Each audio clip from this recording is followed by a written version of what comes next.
ज्ञान प्राप्ति जो हुई थी आपके महात्मा बुद्ध को, वो आपके 35 वर्ष की आयु में हुई थी। और अगले जो है 45 वर्ष तक, यानी कि 80 वर्ष की आयु में उन्होंने आपके, जिसको हम महापरिनिर्वाण कहते हैं, वो घटना हुई थी, शरीर छोड़ा था। तो 45 वर्ष तक उन्होंने धर्म का प्रचार किया।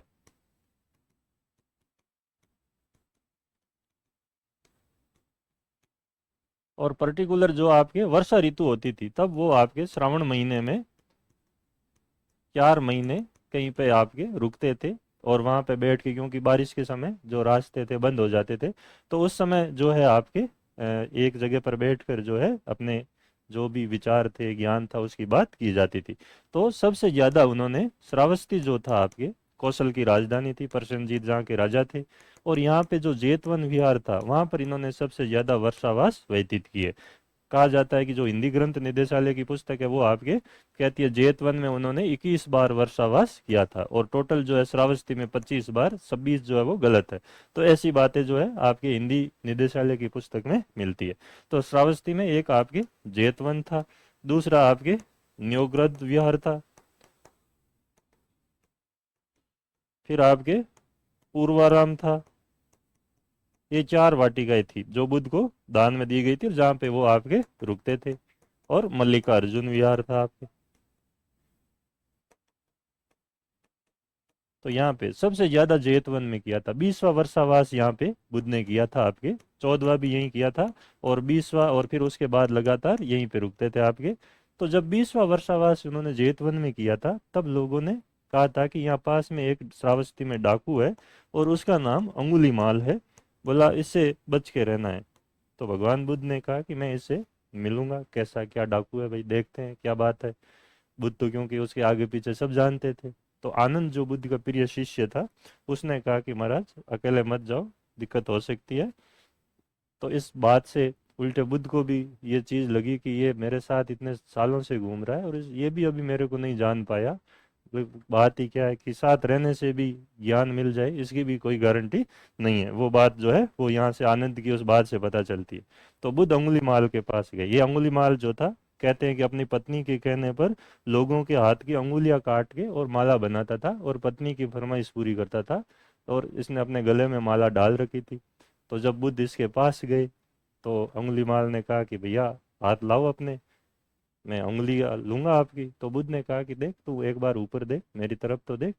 कहते हैं कि अंगुलीमाल ने जब बुद्ध की तरफ देखा, तो उस उनका जो चेहरे का तेज था, उसको देखकर जो है वो बिल्कुल एकदम सुन्न हो गया। और फिर बुद्ध ने उसको कहा कि ये पास में पेड़ है, इसकी तू 10 पत्तियां लाके काट के लाके दे। तो उसने कहा महाराज मैं तो पूरा पेड़ ही काट लूंगा, आप पत्तियों की बात करते हो। बोला नहीं नहीं, मुझे तो सिर्फ पत्तियां ही चाहिए। तो वो 10 पत्तियां लेके आया, उसने बुद्ध को दी। बुद्ध ने कहा कि अब तू है ना वापस इनको जोड़ के वहां पे बता। तब वो कहने लगा कि महाराज वापस कैसे जोड़ी जा सकती है। तो बोला देख तू काटने पीटने का काम करता है, वो बहुत आसान है, जोड़ने का जो काम है दुनिया में वो सबसे मुश्किल है, और वो तेरे बस की नहीं है। तो कहते हैं कि उसने अपने वहां पे हथियार डाल दिए।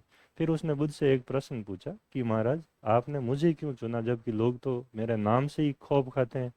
तो बोला तू मुझे ठीक आदमी जान पड़ता है। तो अंगुलीमाल खुद फिर आश्चर्यचकित हुआ, बोला आज तक किसी ने ठीक नहीं कहा, और आप मुझे ठीक कह रहे हो, ऐसी क्या बात है। तो बुद्ध ने कहा कि ऐसी दो बात है तेरे में। बोला कौन सी।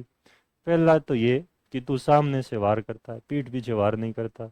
तूने जो भी व्यक्ति आता तो पहले पूछता है कि अपनी उंगली लाओ, और तू उनकी उंगलियां काटता है, जबकि लोग तो पीठ पीछे से काटते हैं, पता ही नहीं चलता। तो वो अवगुण तेरे में नहीं है। बोला दूसरा क्या है महाराज। दूसरा बोले तेरी छुरी है, जिससे तू लोगों की उंगलियां काटता है, तू सीधी काटता है। तेरी छुरी जो है वो सीधा वार करती है, मीठी छुरी नहीं है। ठीक है। और बोले दुनिया में ऐसे लोगों की भी खूब संख्या है। तो उन दोनों से तू काफी हद तक ठीक है, इसलिए मुझे तू ठीक आदमी जान पड़ता है, इसलिए तू मेरे साथ चल। तो वो बुद्ध का शिष्य बना, और श्रावस्ती जो आपके जेतवन था वहां पे वो आ गया आपके।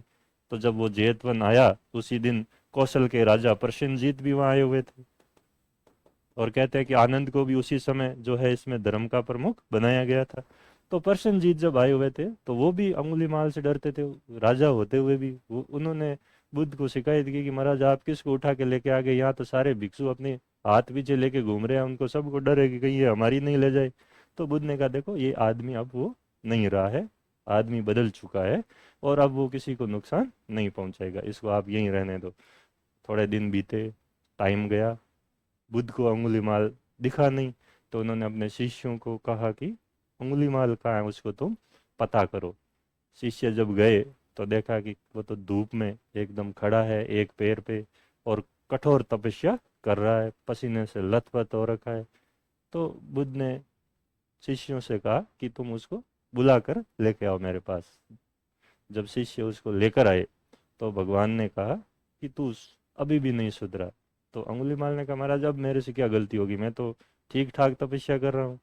तो बोला देख, पहले तू दूसरों को दुख देता था, अब तू खुद को दुख दे रहा है, और मेरा मार्ग जो है वो ये नहीं है, मेरा मार्ग तो मध्यम मार्ग है, मध्यम प्रतिपदा है।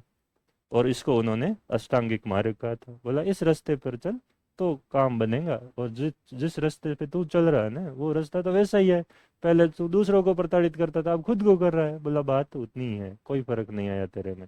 तब फिर उसके बाद समझ में आई। तो अपन बात करें जेतवन की, ये जो जेतवन है ये आपके राजकुमार जेती जो था उससे आपके अनाथ पिंडक जो श्रेष्ठी था उसने खरीदा था।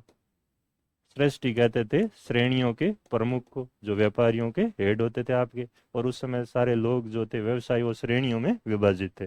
तो जेती को अनाथ पिंडक ने कहा कि भाई मेरे को दे ये वाटिका, भगवान को देनी है।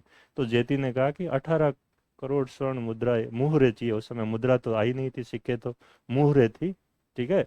तो उसने 18 करोड़ मांगी। तो कहते हैं कि इसने आपके अनाथ पिंडक ने 18 करोड़ स्वर्ण की मुहरे जो थी पूरी वाटिका में बिछा दी। उसने कहा था कि भाई ऐसी इस वाटिका ढक जाए तो इतना मुझे मुहरे दे दे। तो 18 करोड़ मुहरे उसमें खर्च हुई, और ये वाटिका खरीद के जो है वो आपके इसने दे दी। वाटिका खरीद ली, फिर अनाथ पिंडक भी भिक्षु हो गया, आपके भिक्षु होना ही था फिर, ठीक है ना। तो ये सारी बातें जो थी वो यहाँ पे थी। इसी तरह पूर्वाराम जो थी वो आपके विशाखा नाम की श्रेष्ठी की लड़की थी, उसने ये बुद्ध को दी थी आपके। मल्लिकार्जुन विहार भी था और न्योग्रोध विहार भी था। ऐसे ही आपके वेलुवन जो था वो आपके राजगृह में था, महावन जो था वो वैशाली में था, और आम्र वाटिका आम्रपाली ने दी थी वो भी आपके वैशाली में थी, और एक आपके घोषित राम विहार जो था वो सृष्टि घोषित ने दिया था, कौशाम्बी में था।